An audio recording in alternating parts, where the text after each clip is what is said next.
Scotland's courts deal with a wide range of offences, from careless driving to murder. So how do judges decide the right sentence for each offence? This short film, made by the Scottish Sentencing Council, helps explain. Every crime is different and no two court cases are ever the same, but the way judges decide a sentence is the same. When sentencing, judges will consider a number of factors, including how serious the crime was. For example, did it result in harm being caused, or was it pre-planned? The judge will also consider the offender's circumstances. Let's take a look at one example. Jack is 18. He's just started his first job and goes to a nightclub to celebrate. He drinks too much and wanders round the dance floor, stumbling into people and swearing at them. When a door steward leads Jack outside, he starts a fight with her, punching her in the face, causing bruising. The police charge him with several offences. These offences mean he must appear in court. There are 3 types of criminal court in Scotland. The Justice of the Peace, or JP Court, deals with the least serious offences, such as speeding. More serious cases, including most assaults, are heard in the Sheriff Court. The most serious cases of all, such as murder, are heard in the High Court. Maximum sentences are set by the Scottish Parliament, and they are different in the 3 types of court. For example, the maximum prison sentence that can be given in the Justice of the Peace Court is 60 days. In the Sheriff Court, it is up to 5 years. And in the High Court, a life sentence is possible. Jack's case is heard in the Sheriff Court. He pleads guilty to the charges. The sheriff is told that Jack has never been in trouble with the police before and is very sorry for how he behaved. She must now decide what sentence to give him.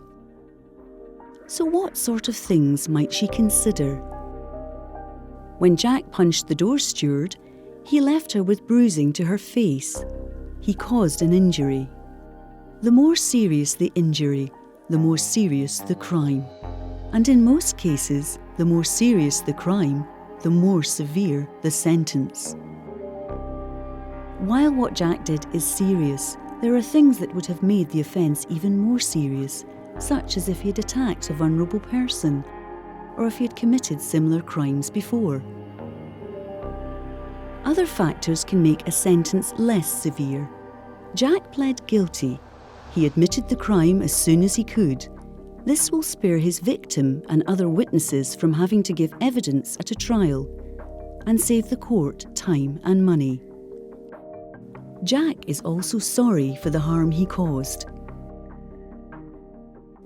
In deciding the sentence, the sheriff also needs to consider Jack's circumstances, whether he's able to pay a fine, for example, and what sentence might help him change his behaviour so he doesn't offend again.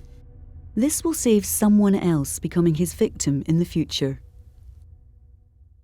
The sheriff will also consider the concerns of the wider community and whether people need to be protected from Jack. Judges in Scotland have a number of sentencing options. In the least serious cases, a judge can give an offender a warning called an admonition. No sentence is given, but the admonition is noted on a criminal record.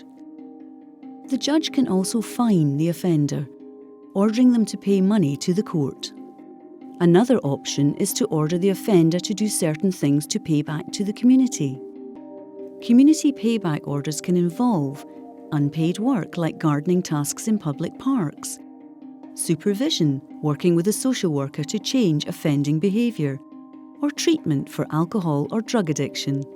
These are not soft options, and if an offender doesn't follow a community payback order, they can be sent back to court and may be given a prison sentence. Prison is the most severe sentence and is normally only used if there is no other way of dealing with an offender. Offenders who are sent to prison will normally spend at least half of their time in custody and the rest in the community. If they commit another crime in the community before their sentence is finished, they can be sent straight back to prison. Anyone under the age of 21 is sentenced to detention in a young offenders institution instead of prison. If a person has committed a serious crime, they can be put on parole in the community when they are released. This means that they must obey certain rules. Conditions can include wearing an electronic tag to restrict where they may go. If you were the sheriff in court hearing Jack's case, what sentence would you give him? Find out what happened in this scenario on the Scottish Sentencing Council website at www.scottishsentencingcouncil.org.uk. The Scottish Sentencing Council prepares guidelines on sentencing for different crimes to help judges make their decisions and to help people better understand how sentences are decided. These guidelines promote consistency in sentencing across Scotland, whether a crime is committed in Lerwick or Livingston.